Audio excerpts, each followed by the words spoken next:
महत्वाच्या गोष्टी. पहिली गोष्ट, पत्रित शुक्र नावाचा ग्रह वृद्ध अवस्था असेल तर मात्र अशा मुलांचे विवाह अथवा मुलींचे विवाह अर्ध्या आयुनंतर मग 30 वर्षानंतरच होतात.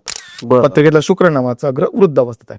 दुसरी गोष्ट, शुक्र नावाचा ग्रह पत्रित कोणत्याही स्थानामध्ये जर शनियुक्त म्हणजे पापग्रह युक्त असेल, शनी, राहू, केतू आणि मंगळ युक्त असेल तर अशा मुला मुलींचे विवाह विलंबाने होतात का लेट होतात, विवाहामध्ये काही ना काही बाधा निश्चितरित्या येते.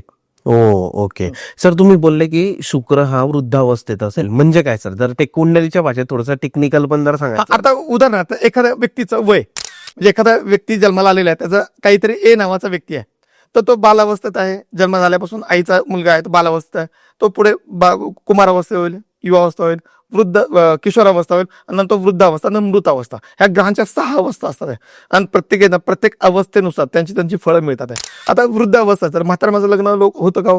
नाही, लवकर होईल नाही होत. मग तसंच अनुषंगाने जर शुक्र नावाचा ग्रह वृद्ध अवस्थेत आहे तर विलंब येतो. माझ्या विरुद्ध आहे. मग ज्याचा शुक्र नावाचा ग्रह जर कुमारावस्था असेल किंवा किशोर अवस्थेत असेल तर मात्र यांची लग्न साधारण वय वर्ष 20, 22, 24 वर्षापर्यंत अनेक मुला मुलींची लग्न आटोपतातच.